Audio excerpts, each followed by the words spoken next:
also, I do not take Osho as an individual because he is beyond that. All right.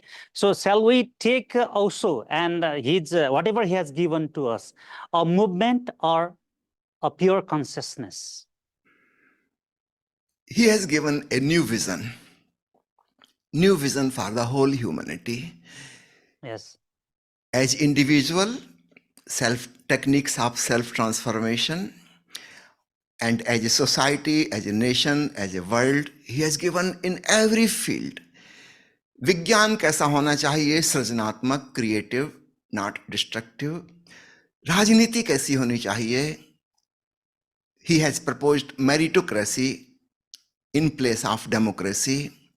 वे कहते हैं गणतंत्र नहीं गुणतंत्र चाहिए. वो पूरा डिटेल में उन्होंने बताया कैसा होना चाहिए.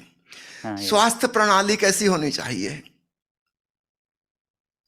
अभी एक हफ्ते पहले पंजाब की कैबिनेट मिनिस्टर ने ओशो का कोटेशन संसद में पढ़ के सुनाया और बड़ा हंगामा हो गया.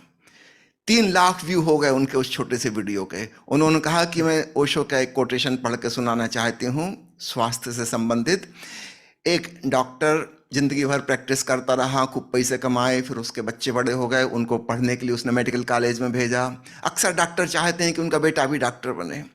जब उसका बेटा डॉक्टर बन के आ गया, उसने कहा कि बेटा अब तुम क्लिनिक संभालो और मैं अब थोड़ा रेस्ट करना चाहता हूँ, मेरी उम्र भी बहुत हो गई, थोड़ा घूमूंगा फिरूंगा, कुछ तीर्थ यात्रा करूंगा, तब तक तुम मेरी क्लिनिक संभालो.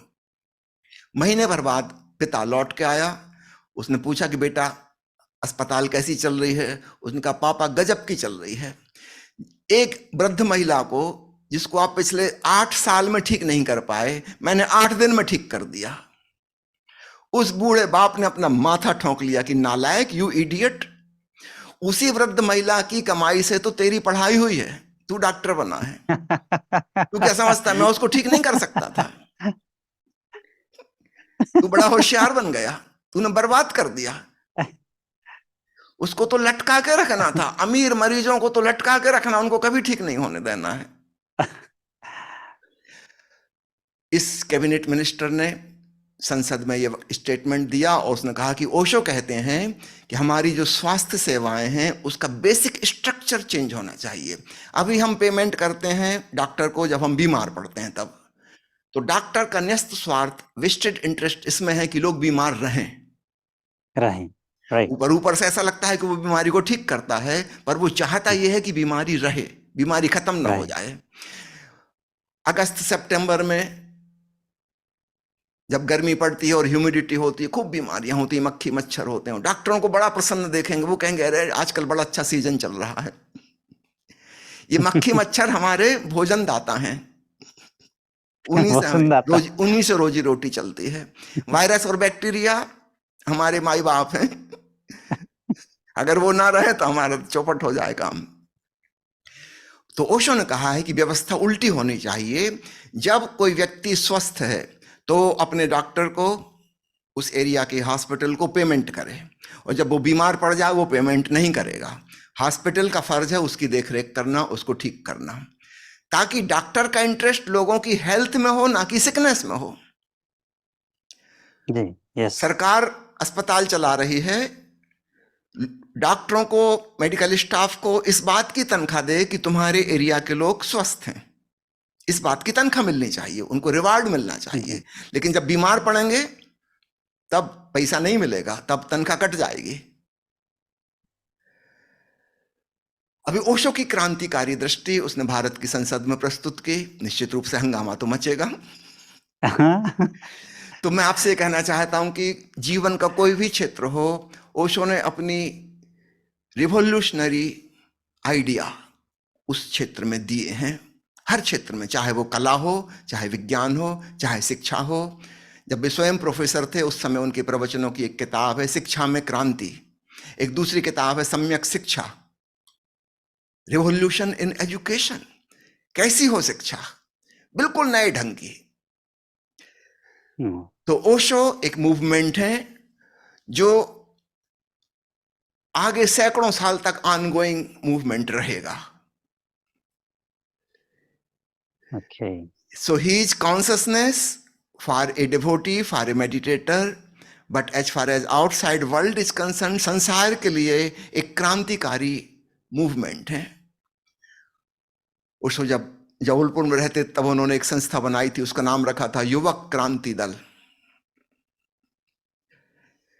क्रांति, हर क्षेत्र में उन्होंने क्रांतिकारी विचार दिए। इतना क्रांतिकारी, इतना प्रतिभाशाली व्यक्ति कोई नहीं हुआ। कोई एक फील्ड में होता है, एक पर्टिकुलर फील्ड में। ओशो ने पूरे जीवन के सब पक्षों के बारे में अपनी मौलिक सूझबूझ दी। तो मैं कहना चाहूंगा आपसे अंत में यही, ओशो की सारी शिक्षाओं को अगर हम बहुत संक्षेप में करना चाहें, क्योंकि 650 किताबें हैं, हाँ जी जी, है ना, बहुत संक्षेप में करना चाहें तो मैं आज सभी दर्शकों को, श्रोताओं को यह बताना चाहूंगा कि ओशो साधना मंदिर के स्तंभ हैं 4: जीवन का सम्मान, ध्यान, प्रेम, ओंकार। ये 4 बातें। Reverence for life, respect for life. पुराने धर्म प्लीज जीवन, रिपीट स्वामी जी। जीवन का सम्मान, रिवरेंस जीवन का फॉर सम्मान। लाइफ। पुराने धर्म जीवन विरोधी थे। वे कहते थे जीवन जीने योग्य नहीं है, वो उसकी निंदा करते थे, आलोचना करते थे, कहते थे इसको त्याग दो। नहीं, ओशो हमें त्याग नहीं सिखाते। He does not teach us renunciation, he teaches us celebration of life.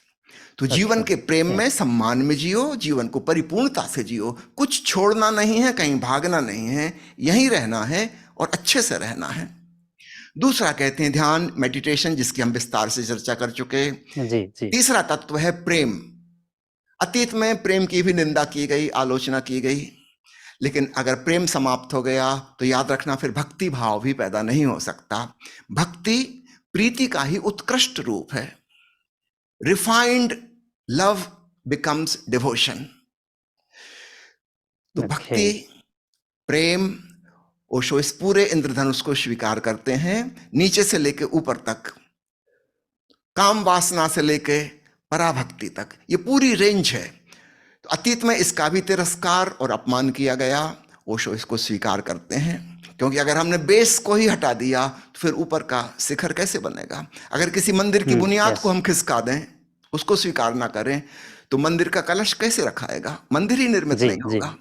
तो निश्चित रूप से काम वासना जीवन की बुनियाद है, स्टार्टिंग पॉइंट, लेकिन वहीं रुक नहीं जाना है। इसके ऊपर एक खूबसूरत मंदिर प्रेम का निर्मित होगा और उसके ऊपर भक्ति का कलश स्थापित किया जाएगा। ये तीसरा पॉइंट हुआ। और चौथा पॉइंट, ओंकार।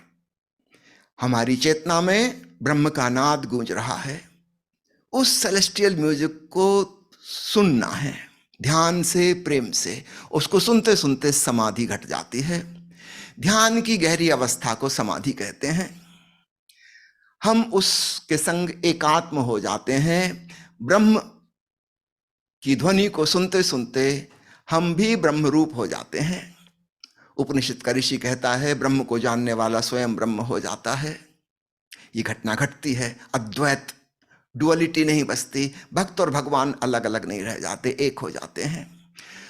तो ये 4 बातें ओशो की। पुनः 2 पंक्तियां दोहरा देता हूं और यहीं पर अपनी बात समाप्त करूंगा।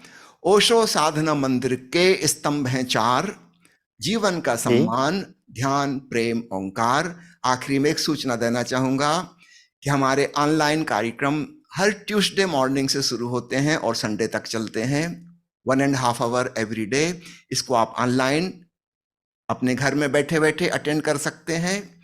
ओशो फ्रेग्रेंस की वेबसाइट है, यूट्यूब चैनल है, इसके द्वारा आप हमसे जुड़ सकते हैं। और मेरा मोबाइल नंबर